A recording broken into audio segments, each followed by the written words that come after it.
الحمد لله وكفى وسلام على عباده الذين اصطفى أما بعد فأعوذ بالله من الشيطان الرجيم بسم الله الرحمن الرحيم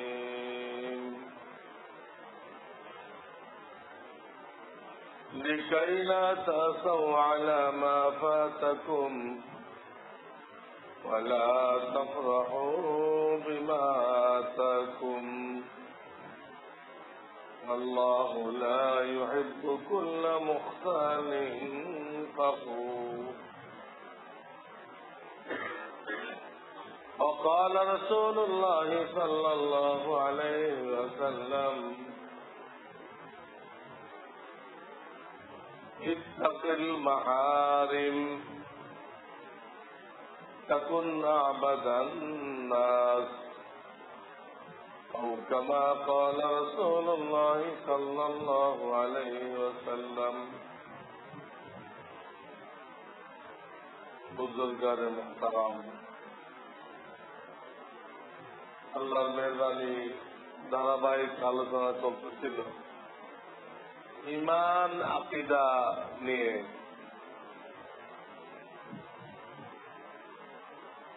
ঈমান আকীদার একটা বিষয় হলো তাকদীর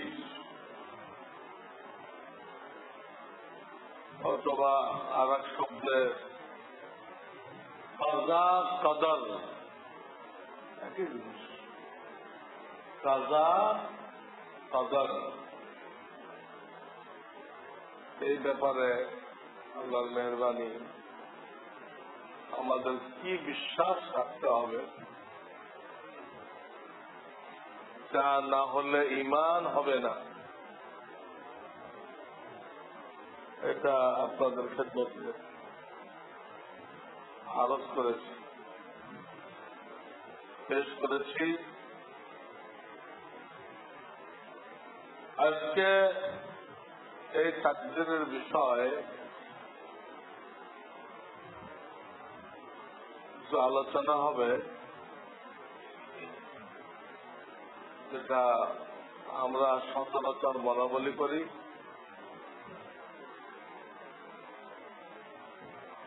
নিজেকে নির্দোষ প্রমাণ করার জন্য তাকদীরকে ব্যবহার করি আমরা নিজেকে নির্দোষ প্রমাণ করার জন্য, যেটা মারাত্মক ধরনের গুনাহ।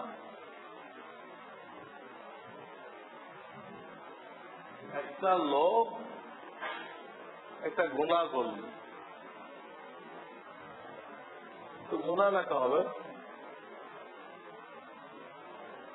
কিন্তু সে যদি বলে যে গুনাহটা আমি এই জন্য করছি,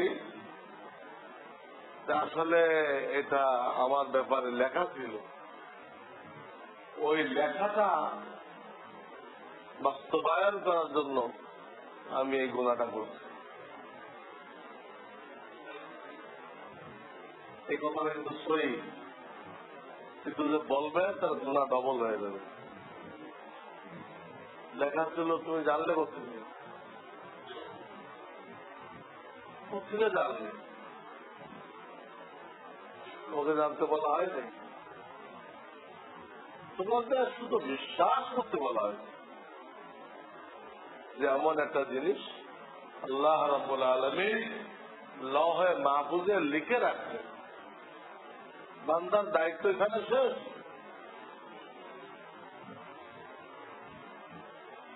সে জ্যোতিষীর কাছে যে নক্ষত্রের পরিবর্তন দেখে ওইগুলো উদ্ঘাটন করবে, সেইটা তো গুনাহ কবিরা, এবং কোন কোন ক্ষেত্রে ঈমান বিনষ্টকারী, ঈমান পর্যন্ত নষ্ট হয়ে যায়। হাদিস আছে যে গণকের কাছে গেল এবং গণকের কথা বিশ্বাস করলো, সে নবীজির উপরে যে শরিয়াত নাযিল হয়েছে এটাকে অস্বীকার করলো, কুফরি করলো।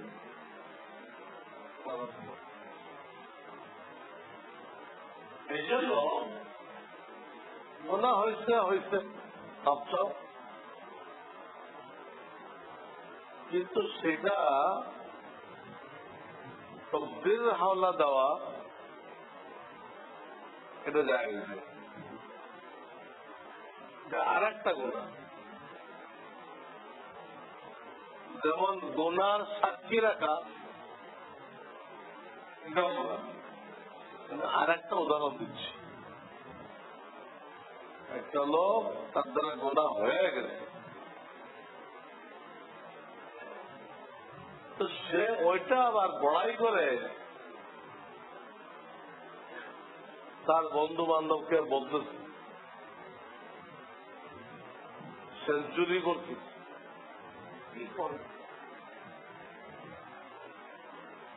গুনাহ করে এক গুনাহ কামাইছিল, এটা আরেকজনকে বলে আর একটা গুনাহ কামাই করলো। বলা জায়েজ নেই। আল্লাহর কাছে বলবে, আল্লাহর কাছে মাফ করবে। সীমিত কয়েকটা বিষয় আছে, ওই গুনাহগুলো সংশোধনের জন্য শুধুমাত্র নিজের শায়েখ, নিজের পীর ও মুর্শিদকে জানানো জায়েজ। সবগুলো না, সীমিত। যেগুলো সংশোধন করাইতে হবে, যেগুলো আত্মশুদ্ধির মধ্যে পড়ে, আত্মশুদ্ধির মধ্যে যেগুলো পড়ে, ওর বাইরেগুলো না। ফায়দা কি? কোন লাভ হবে না। ওই সীমিত কয়েকটা গুনাহ, গুনাহকে বলা হয়েছে সতর। যেরকম হাঁটুর থেকে নামি পর্যন্ত সতর, এটা কাউকে দেখানো যায় নাই। কিন্তু এই জায়গার মধ্যে একটা অসুখ হয়েছে, যেটা ডাক্তারকে না দেখাইলে ডাক্তারও চিকিৎসা দিতে পারবে না বা অপারেশন করতে পারবে না। তখন শরিয়াতে এই সতর, ওইটুক পুরা সতর না, যেটুক প্রয়োজন, এটুক ডাক্তারের সামনে খোলা শরিয়াতে অনুমতি দিচ্ছে। শায়েখ যিনি হয় উনিও কিন্তু ডাক্তার, একজন শারীরিক ডাক্তার, একজন রুহানি ডাক্তার। চিকিৎসার জগতে কিছু বিষয় আছে, এটা বলতে পারবে। আম ভাবে কোনো গুনাহ কাউকে বলা যাবে না, শায়েখকেও বলা যাবে না। দুটা উদাহরণ দিলাম। গুনাহ করার পরে তকদীরের রেফারেন্স দেওয়া যাবে না এবং অন্যের কাছে প্রকাশ করা যাবে না। আল্লাহর কাছে মাপ চেয়ে দেবে। তো মানুষটা কি করে, কি ভুলটা করে? মানুষটা বলে গুনাহ করে যে আল্লাহর হুকুম ছাড়া তো গাছের পাতাও পড়ে না, তাহলে আমি যে অন্যায়টা করলাম আল্লাহর হুকুম ছিল। এখানে মানুষ দেখবেন এই কথাটা বলে যে আল্লাহর হুকুম ছাড়া গাছের পাতাও পড়ে না, তাহলে আমার এটা কি এমনি হয়েছে? আল্লাহর হুকুম হয়েছে। এই যে কথাটা বললো যে আল্লাহর হুকুম ছাড়া পাতাও নড়ে না, এর দলিল কি? আল্লাহর হুকুম ছাড়া পাতাও নড়ে না, দলিল কোরআন শরীফে আছে। وما يسقط من ورقة إلا يعلمها, এর কোরআনের আয়াত। তর্জমা হলো পৃথিবীর কোন গাছের থেকে বা আসমানের জান্নাতের কোন গাছের থেকে কোন পাতাও যদি পড়ে এটাও আল্লাহর এলেমে আছে, আল্লাহর নলেজের বাইরে না। এটা কোরআনের শব্দ দেখেন, ইল্লা ইয়ালামুহা। ইয়ালামুহার অর্থ আল্লাহর হুকুমে না, কিন্তু আল্লাহ জানেন। তা আয়াতটা ছিল কিভাবে আর লোকেরা এটা বলতেছে কিভাবে? সুবিধা নেওয়ার জন্য এই অর্থ, এই অর্থ সহি না। কাজেই আল্লাহর হুকুমে আমি এই গুনাহটা করছি বলা না যায়। অমুক গুলশানে বাড়ি পেয়ে গেছে, আল্লাহর হুকুম না লিখে হয়েছে, বা আল্লাহ রাজি না থাকলে কি পাইছে? অমুক মন্ত্রী হয়ে গেছে, এই হয়ে গেছে, সেই হয়ে গেছে। আল্লাহ রাজি না হইলে, আল্লাহ তার উপরে সন্তুষ্ট না হইলে হয়েছে এই প্রশ্ন।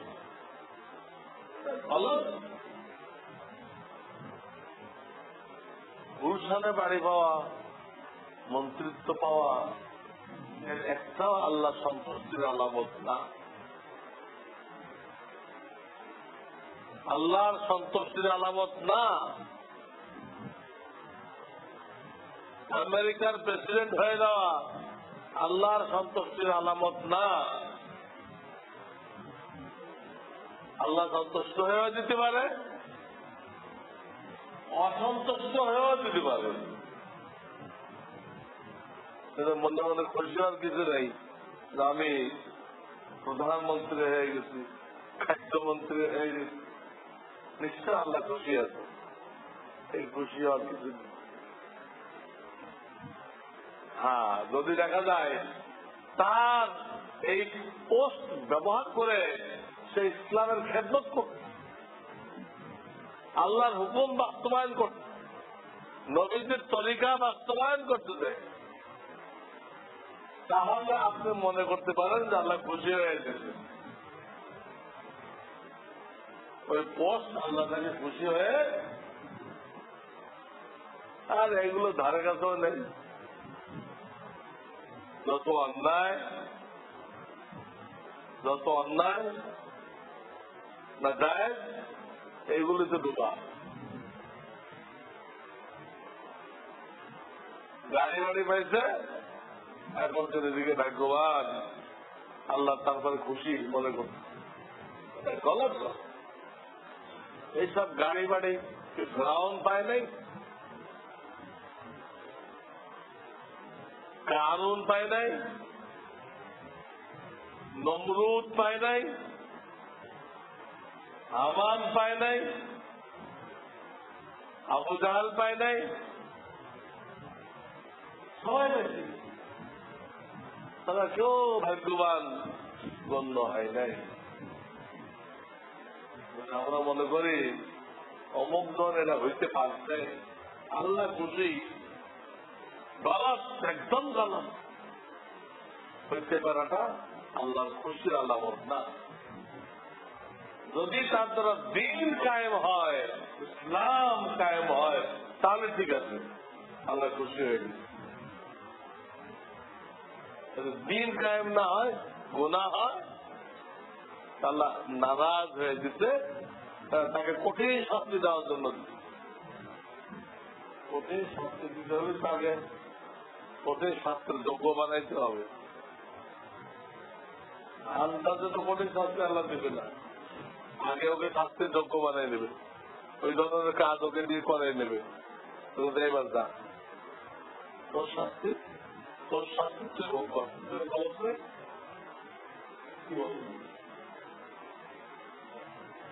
কাউকে বড় বড় পোস্ট দেয়, গুলশানের বাড়ি দেয়, হ্যাঁ, আজাব দেওয়ার জন্য, এই কথাটা 10 পারার 2 জায়গায় আছে। আলা তুজিবকা আমওয়ালুহুম ওয়ালা আওলাদুহুম ইন্নামা ইউরিদুল্লাহু লিয়ুআযযিবাহুম বিহা ফিল হায়াতিদ দুনিয়া। 2 বার 10 পারায় 2 বার আছে। অনেক লোকের ধন সম্পদ বাড়ি গাড়ি দেখে ওরা ধোঁকা খেয়ে ওটা, এই লোক আল্লাহর কোন বন্দেগী করে না, আল্লাহ এত নেয়ামত তাকে দিয়ে রাখছে। ধোঁকা খেও না, তা আল্লাহ সন্তুষ্টির আলামত না। ইন্নামা ইউরিদুল্লাহু লিয়ুআযযিবাহুম বিহা ফিল হায়াতিদ দুনিয়া। দুনিয়ার হায়াতে তার আযাব শুরু করার জন্য আল্লাহ এগুলো দিচ্ছে।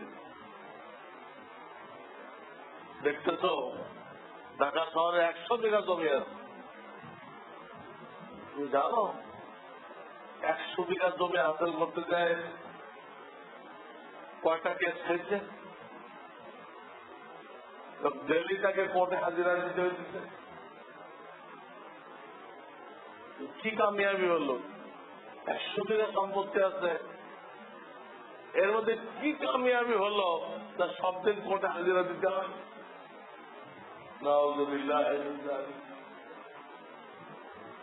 এগুলো আল্লাহ সন্তুষ্টির আলামত না, আমরা ধোকার মধ্যে আছি। আপনার আমার দ্বারা দিনের কাজ হইতেছে কিনা, দিনের খেদমত হইতেছে কিনা, দিন কায়েমের কোন প্রচেষ্টা আমরা করতেছি কিনা। আল্লাহর জমিনে আল্লাহ সব বান্দারা আল্লাহর হুকুম আকাম জানুক, আমল করুক, এই ব্যাপারে আমার কুরবানি আছে কিনা, আমার কোন অবদান আছে কিনা, এটা দেখছি।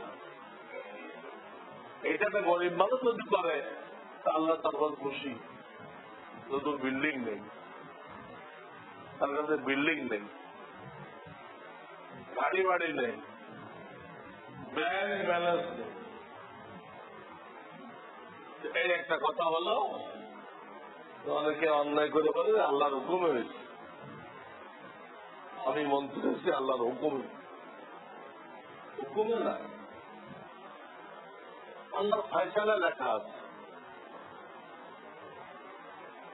হুকুমে করলে কথাটা ঘাটবে, এক লোক চুরি করছে, আল্লাহর হুকুম আমি চুরি করছি, কোন আয়াতে চুরি করার হুকুম দিতে খাটে।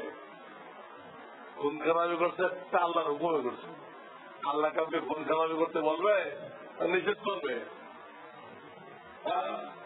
আল্লাহ তো সব গুনাহ করতে নিষেধ করতেন, এটা হুকুম কথাটা ঘাটে কিভাবে? এর কোন জায়গার ভিতরে এই শব্দ ব্যবহার করা যাবে না, এটা আর একটা গুনাহ।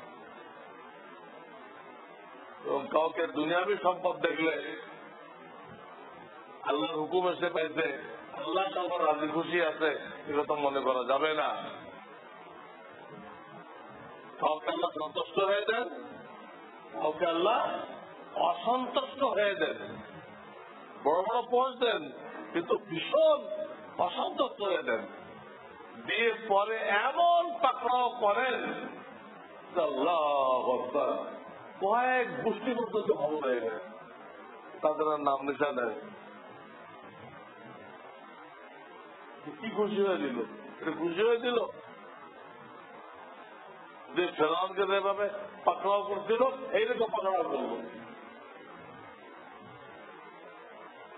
না। আমিও নেই, আমার সন্তানরাও নেই, নাতিরাজকুন নেই, তার মনে কারা তারাও নেই। কি হল? এই জন্য নেয়ামত হইলেই যে আল্লাহ খুশি হয়ে দিতে,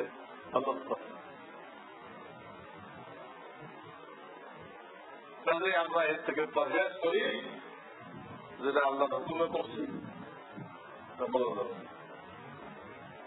মাল সম্পদ দেখলে আল্লাহ তারপর খুশি মনে করা যাবে। 2 নম্বর আর একটা প্রশ্ন লোকদের, গুনাহ তো আল্লাহ সৃষ্টি করছে, আবার গুনার দিকে আমাদের অন্তরের যে আকর্ষণ, এটা তো আল্লাহ সৃষ্টি করছে।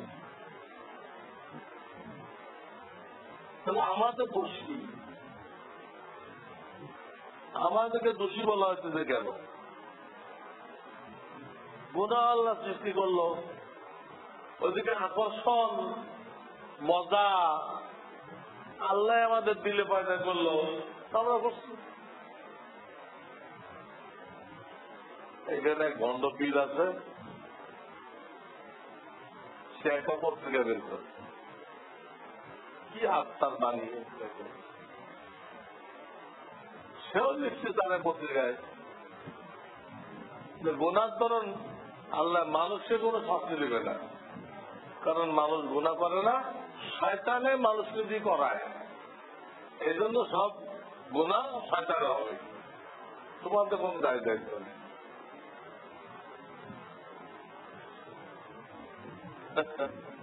এই হলো পীর, এই হলো বাবে গজব। হ্যাঁ, বাবে গজব এইসব পত্রিকায় লিখছে। কত বড় ভণ্ড! এইসব ভণ্ডর এখন সবচেয়ে নাম করা পীর, কোন এলেম কালাম তা আলিফ সিধা করে কইতে পারবে না। আলিফ বলা সহজ কথা। উপরের দাঁতের আগা নিচের ঠোঁটে লাগবে, উপরের দাঁতের আগা নিচের ঠোঁটে লাগবে, ঠোঁটের পেটে আবার বাতাস বের হইতে হবে। এটা এইসব পীরের কাজ না। হয়তো দুটো ঠোঁট বেলাই দিবে, কি করবে আল্লাহ? এই কথা লেগে প্রতিদিনের মধ্যে বসে যে গুনার জন্য আল্লাহ শয়তানকে শাস্তি দেবে, তোমাদের কি দোষ? তোমার কষ্ট নেই, শয়তানে করে। কোরআন কিতাব কার জন্য নাযিল করা হয়েছে? তোমরা গুনাহ করো না, এই করো না, সেই করো না, এটা কি শয়তানের মধ্যে তার জন্য নাযিল করা হয়েছে না আপনার আমার জন্য? আমার শয়তান থেকে সতর্ক থাকার কথা বলা হয় নাই? হযরত আদম আলাইহিস সালাম যখন নিষিদ্ধ গাছের ফল খেলেন, তাহলে বলেন নাই ফানাদাহুমা রাব্বুহুমা আলাম আনহাকুমা আন তিলকুমাল জান্নাহ ওয়া আকুল লাকুমা ইন্না শাইতানা লাকুমা আদুউম মুবিন। হে আদম হাওয়া, আমি কি তোমাদের দুজনকে এই গাছের ফল খাইতে নিষেধ করি নাই এবং তোমাদেরকে সতর্ক করি নাই? শয়তান তোমাদের দুশমন। লাকুমা, লাকুমা মানে তোমরা দুইজন, ইন্না শাইতানা লাকুমা, শয়তান তোমাদের জন্য আদুউম মুবিন, প্রকাশ্য দুশ্মন, খোলা দুশ্মন, গোপন দুশ্মন, সে দুশ্মন করবেই।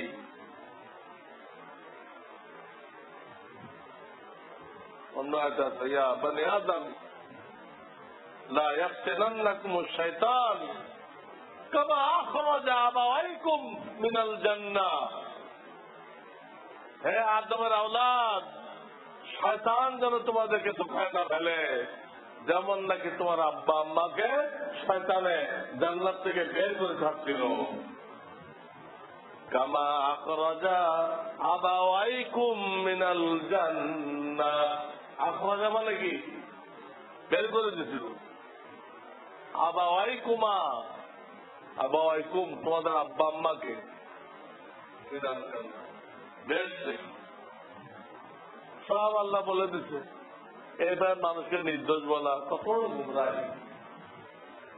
এই হলো প্রশ্ন, গুনাহ আল্লাহ বানাইছে, আকর্ষণ আল্লাহ দিচ্ছে, তা আমরা জাহান্নামে যাবো কেন?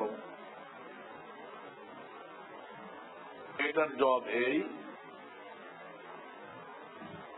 আল্লাহ আমাদের কিছু কাজ করণীয় সাব্যস্ত করছে। এগুলো করো, এগুলো ফরজ।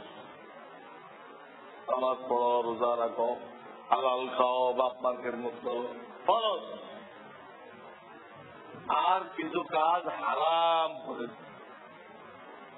সুদ খেও না, ঘুষ খেও না, মিথ্যা বলো না, গীবত করো না, চুরি করো না, ডাকাতি করো না, মদ খেও না, পুরুষ হয়ে টাকনুর নিচে কাপড় পরো না, পুরুষ হয়ে রেশমের কাপড় পরো না, পুরুষ হয়ে স্বর্ণ ব্যবহার করো না, এরকম কিছু জিনিস হারাম করে দিচ্ছে। এগুলো ফরজ, এগুলো হারাম। এগুলো করলে যে নাকি, এগুলো ছাড়লে সেই নাকি। ফরজ গুলো করলে যে নাকি, হারাম গুলো বর্জন করলে সেই নাকি। ইত্তাকিল মাহারিম তাকুন আবাদান নাস, গুনাহ ছাড়ো, তুমি সবচেয়ে বড় আবেদ। তাহলে আমরা বুঝতে পারলাম দুই ধরনের দায়িত্ব। এই দুটোটা কেন দিছে? আমাদের দুনিয়াতে পাঠাইছে বিশেষ উদ্দেশ্য নিয়ে, ওই উদ্দেশ্যে কামিয়াব করার জন্য। করণীয় করলে নেকি বাড়লো, তো উদ্দেশ্য আসলে হয়ে গেল। বর্জনীয় গুলো ছেড়ে দিল, তো নেকি বাড়লো, তো উদ্দেশ্য। আরে দুনিয়া তো আল্লাহ পাঠাইছে কিন্তু কারেন্সি নেওয়ার জন্য। বিদেশ, আমাদের বাড়ি হলো জান্নাতে। দুনিয়ার বাড়িকে বাড়ি মনে করছে? বাড়ি তো জান্নাতে, মুসাফির খানা, কারেন্সি নিতে হবে। তো করণীয় গুলো করলো কারেন্সি হয়, বর্জনীয় গুলো করলেও হয়। বর্জনীয় গুলো দিয়ে বেশি হয়, আবার বর্জনীয় গুলো নষ্ট হয় না, করণীয় গুলো নষ্ট হয়ে যায়। খুব হাত করে আসলেন আর বলে বেড়ালেন, নষ্ট হয়ে মানুষ গোনাহ ছেড়ে দিতে, এটি সাধারণত বলে বেড়ায় না। যার এতবার জেনা করার সুযোগ আসছিল সে এগুলো করে নাই, এটাকে গল্প করতে দেখা যায়। তাহলে ইবাদত এরকম হলো, করণীয় বর্জনীয় সমান সব। তো বর্জনীয় গুলো তো অন্যান্য তো গুনাহ, অন্যান্য কি গুনাহ। তো গুনাহ সৃষ্টি করছে কি জন্য? এই গুনাহ আল্লাহ সৃষ্টি করছে, তোমার ভিতরে আকর্ষণ দিতে, তোমার দিলের মধ্যে চাহিদা সৃষ্টি হবে, কিন্তু তুমি গুনাহ করবা না। গুনাহ করার জন্য সৃষ্টি করা হয় নাই, এটা দিয়ে কাজ নেওয়ার জন্য। গুনাহ দিয়ে কাজ নেওয়ার জন্য সৃষ্টি করেছে। খুব খেয়াল করে দেবেন, সূক্ষ্ম বিষয়।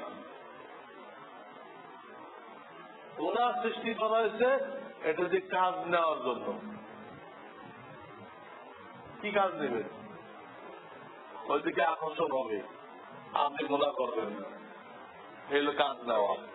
তা আপনার ফরজ আদায় করার সমান নেকি হয়ে গেছে। এই নেকি অনেক বেশি। নামাজ তো পার্থক্য, নামাজ তো ভয়ার্থ পড়া যাবে না, কিন্তু গুনাহ থেকে বাঁচা।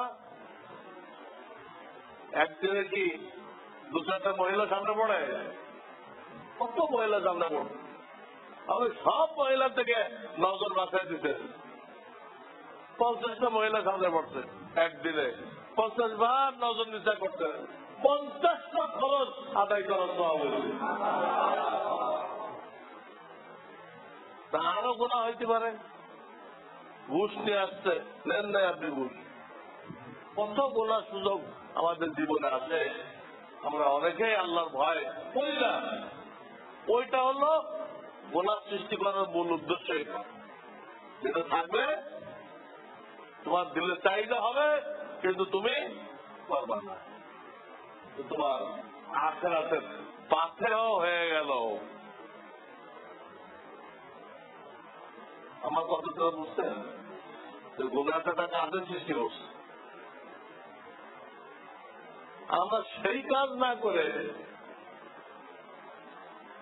গুনার মধ্যে লিপ্ত হইতেছি। গুনাহ লিপ্ত হওয়ার জন্য সৃষ্টি করে নাই আল্লাহ, ওটাকে সঠিকভাবে ব্যবহার করে নেকি হাসিল করার জন্য সৃষ্টি করছে, লিপ্ত হওয়ার জন্য না। লিপ্ত হয়ে আমরা নিজেকে জাহান্নামী বানাইছি, নিজেকে জাহান্নামী বানাইতেছি, আল্লাহর আযাব গজবের মধ্যে নিয়ে ফেলতেছি। এটা কার দোষ?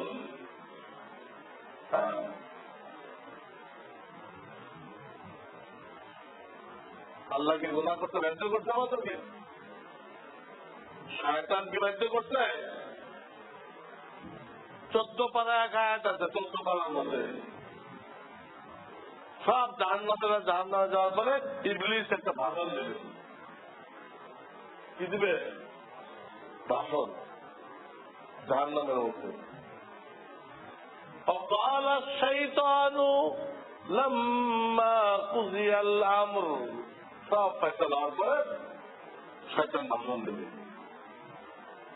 কি ভাষণ? ইন্নাল্লাহা ওয়াদাকুম ওয়াদাল হক, আল্লাহ কোরআনে যা ওয়াদা করছিলেন সব ঠিক, সব সত্য। ওয়া'আদতুকুম ফাআখলাফতুকুম, আমিও কিছু ওয়াদা করছিলাম তোমাদের সাথে। শীতকালে ফজরের নামাজ পড়বা, সর্দি লেগে যাবে। ছেলে পেলে মাদ্রাসায় দিবা, না খাই মরে যাবে। আমিও এই টাইপের কিছু ওয়াদা করছি, আমার গুলো সব মিথ্যা। আমি তোমাদের সাথে ওয়াদাগুলো করছিলাম, একটা সত্য না। তারপরে আমা কানা লিয়া আলাইকুম মিন সুলতান, কিন্তু শোনো, তোমাদের উপরে আমার কোন ক্ষমতা চলতো না। আমি তো ক্ষমতা প্রয়োগ করবো, এর কোন ক্ষমতা চলতো না। সুলতান মানে ক্ষমতা। বাদশাকে সুলতান কেন বলে? পুরো দেশের উপরে তার ক্ষমতা চলে। আমা কানা লিয়া আলাইকুম মিন সুলতান ইল্লা আন দাউতুকুম, আমার কাজ কি ছিল? আমি তোমাদেরকে দাওয়াত দিয়েছিলাম যে এই গুনার মধ্যে এই মজা আছে, এই গুনার মধ্যে এই মজা আছে, এই ছবি দেখো, এই ছবি দেখার মধ্যে এই মজা আছে। বুঝলেন না? ক্যাসেট বিক্রি হয়, ওইগুলো শয়তানে মানুষদেরকে দাওয়াত দেয়। কিন্তু শয়তানের দেখলে আর কিছু শয়তান ওগুলো অ্যাডভার্টাইজ করে। এই কথা বলে আমি তোমাদেরকে দাওয়াত দিয়েছিলাম, ইল্লা আন দাউতুকুম ফাস্তাজাবতুম লি, তোমরা আমার দাওয়াতে লাব্বাইক বলছিলে, হাজির আমরা তোমার সাথে। বলেন না চলো কেন, অমুক ভাই আমরা আছি তোমার সাথে, তোমরা এই কথা বলছো। ইবলিস ভাই আমরা আছি তোমার সাথে। ফাস্তাজাবতুম লি আলা তালুমুনি, আজকে আমাকে ভৎসনা করো না, আমাকে তিরস্কার করো না। আলুমু আনফুসাকুম, প্রত্যেকে নিজে নিজেকে তিরস্কার করো, নিজে নিজেকে ভৎসনা করো। তুমি জেনে বুঝে কেন আমার পায়রবি করছিলে? জানতো না আমি শয়তান, আমি তোমার প্রকাশ্য দুশ্মন? আল্লাহ কোরআনে বলে নাই, তোমার হুজুররা বলে নাই, কিন্তু জানতে আমি ইবলিস, আমি তোমার শয়তান, আমি তোমার দুশমন, আমি তোমার বাপ মাকে জান্নাত থেকে বহিষ্কার করে ছাড়ছি। আমি আমাকে যখন জান্নাত থেকে আল্লাহ বের করে আমি আল্লাহর সাথে ওয়াদা করে আসছি, আল্লাহ আমি সিরাতুল মুস্তাকিমের ডাইনে বামে সামনে পিছনে সব জায়গায় বসে থাকবো, তোমার একটা মানটাও বেস্টে না আসতে পারে আমি তার জন্য চেষ্টা করে যাবো। ইবলিস যখন বহিষ্কার হয় পয়লা তো আল্লাহ থেকে টাইম চেয়ে নিল, কদিন কিয়ামত পর্যন্ত আল্লাহ এটা মঞ্জুর করে ডিগ্রি দিয়ে দেবেন। দ্বিতীয় কথা সে বললো, আল্লাহ আমাকে তো টাইম দিয়ে দিলেন, আমি কি করবো আপনাকে বলে দেবেন। লাকুদান্না লাহুম সিরাতাকাল মুস্তাকিম, সিরাতাল মুস্তাকিমের মাঝখানে বসে থাকবো। সুম্মা লাআতিয়ান্নাহুম, তাদেরকে ধোঁকা দিব, মিন বাইনি আইদিহিম, সামনের দিক দিয়ে, ওয়া মিন খালফিহিম, পিছনের দিক দিয়ে, ওয়া আন আইমানিহিম, ডান দিক দিয়ে, ওয়া আন শামাইলিহিম, বাম দিক দিয়ে। চারদিক দিয়ে ধোঁকা দাঁড়ানো যাবে, উপরে আর নিচে বলে নেই, সব উপরে কথা চলতে পারবেন না। হ্যাঁ, তাহলে কি করতে হবে? চারদিক দিয়ে তো ঢুকাই দিল, উপর আর নিচে বলে নেই। মিন বাইনি আইদিহিম ওয়া মিন খালফিহিম ওয়া আন আইমানিহিম, আইমান মানে ডান, ওয়া আন শামাইলিহিম, ওয়া লা তাজিদু আকসারাহুম শাকিরিন। আল্লাহ তোমার অধিকাংশ বান্দাকে তুমি অকৃতজ্ঞ পাইবা। সব বলে আসছে না আল্লাহর সাথে, এই কথাগুলো আল্লাহ কোরআনে নাযিল করছে না, সেই কথাগুলো আলেম ওলামারা সব মানুষকে জানাই দিচ্ছে না, যেগুলো কথা হয়েছে আল্লাহর সাথে, জানাইছে কিনা? এইটা কিয়ামতের দিন বলবে সব তো তুমি জানতে, আল্লাহর সাথে কি বলে আসছিলাম সব তো তোমার জানা আছে, তারপরেও আমাকে কেন আনছিল?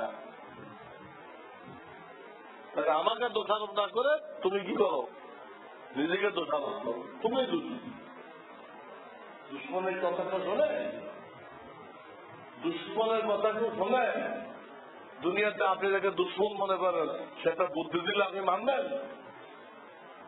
আপনি বুঝিও না আসে তবুও বলবেন যে আমার বুঝে আসতেছে না, কিন্তু নিশ্চয় এর মধ্যে কোনো ক্ষতি আছে। আচ্ছা ওই লোকটা আমাকে এই বুদ্ধি দিবে না, এর কোনো ক্ষতি আছে, আমি এখন ধরতে পারতেছি না, কেন? ও আগের থেকে কি আপনার দুশ্মন। তো সার কথাই গুনাহ আল্লাহ বানাইছে কাজ দেওয়ার জন্য, গুনাহ করার জন্য না। কেন বানাইছে?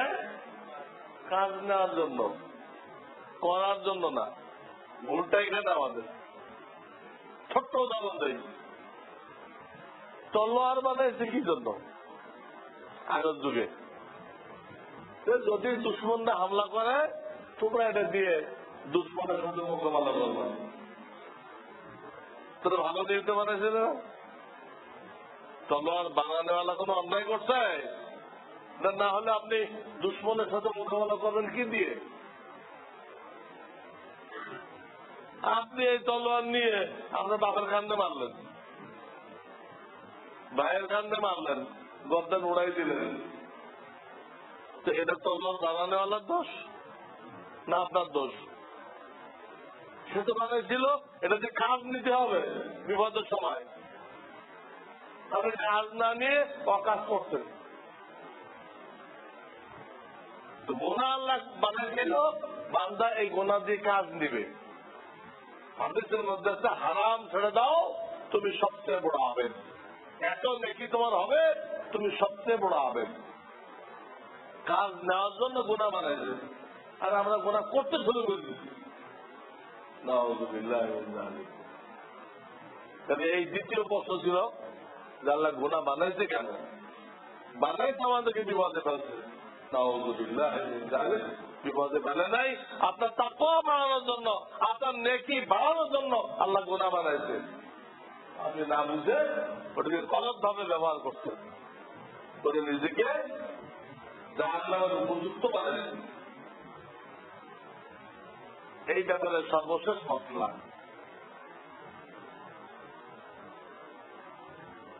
তকদিরের উপরে ভরসা করে শরিয়াতের হুকুম আহকাম তরক করা জায়েজ নেই। তকদিরের উপরে ভরসা করে শরিয়াতের হুকুম আহকাম পালন না করা জায়েজ নেই। খুব বেশি ভরসা করলেন আল্লাহ জান্নাত লিখে থাকলে পাবো, না হলে না পাবো, এই কথা বললে আপনি নামাজও পড়েন না, রোজাও রাখেন না, জুমাতেও আসেন না, এটা জায়েজ নেই, এটা জায়েজ নেই। এইখানে তাওয়াক্কুল করা, তকদির উপরে ভরসা করা জায়েজ নেই। তকদিরের জায়গায় আপনি করণীয়গুলো করেন, বর্জনীয়গুলো বর্জন করেন, তকদির উপরে ভরসা করবেন না। এখানে এখন আপনার ইবাদত বন্দেগী দুনিয়ার ব্যাপারে, হালাল রিজিকের ব্যাপারে, গাড়ি বাড়ি করবেন কিনা চেষ্টা করেন না মানুষ, চেষ্টা করবেন কিনা টাকা বাড়ি করার জন্য, গাড়ি কেনার জন্য, করলে কতটুকু করবেন। এখানে বলা হয়েছে এখানে আম মুসলমানদের জন্য হুকুম, এখানেও তকদিরের উপরে ভরসা করে বসে থাকা নিষেধ।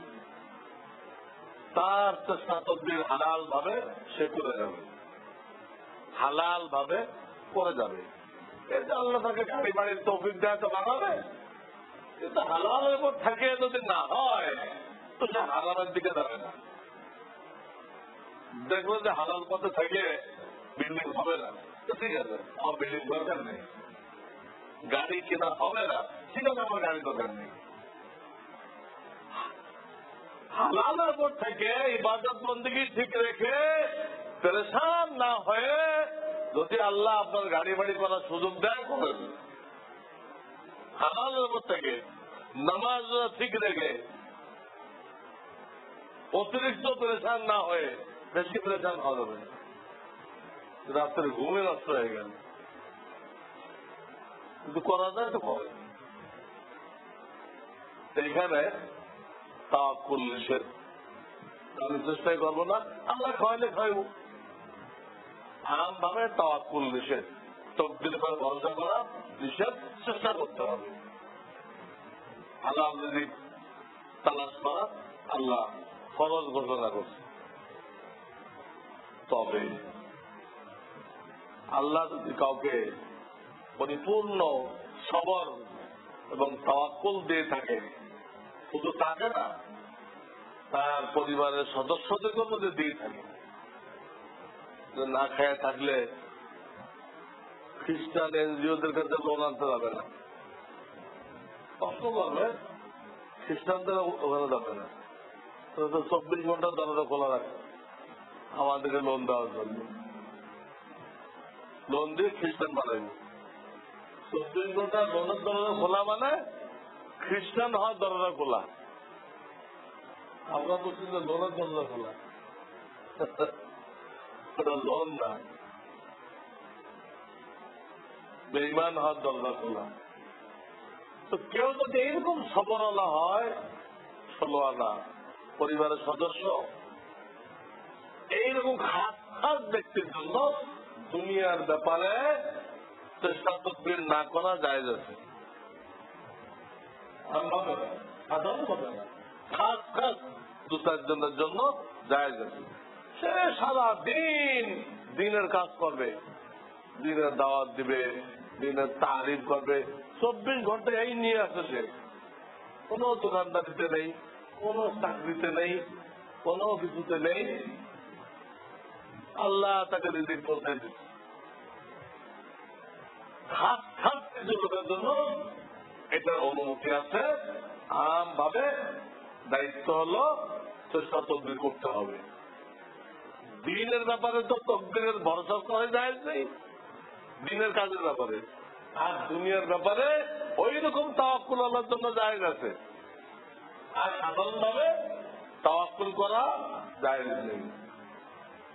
আগে চেষ্টা করেন, চেষ্টা করে তাওয়াক্কুল করেন, চেষ্টাও করতে হবে, তাওয়াক্কুল করতে হবে।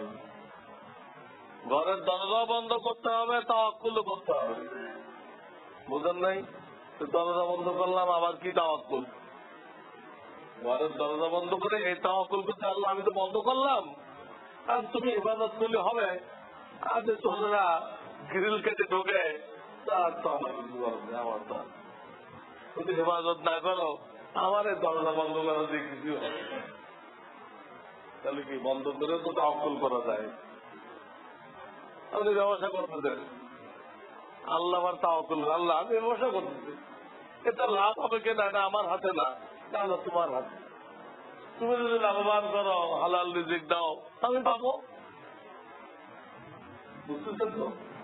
চেষ্টা করতেছেন, কিন্তু ভরসা চেষ্টার উপর না। ভরসা কার উপরে? আল্লাহর উপরে। আল্লাহ দিলে হবে, আর না আমার এই চেষ্টা কোনো কাজে লাগবে না। দেখা কত দরকার ব্যবসায় করতে করতে ফকির হয়ে গেল, কোটি টাকা নিয়ে নাম ছিল, আর 1 টাকাও তো নেই, কোটি টাকা লোন হয়ে গেছে।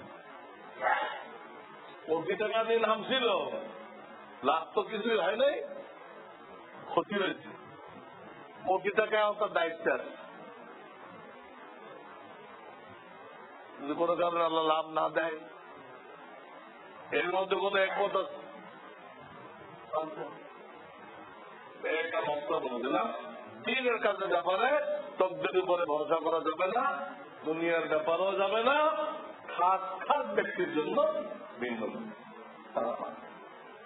আল্লাহ তাআলা আমাদেরকে এই তকদিরের সব কথাগুলো সহিভাবে বোঝার, ঈমানকে হেফাজত করার তৌফিক দান করেন। ওয়া আখিরু দাওয়ানা আলহামদুলিল্লাহ।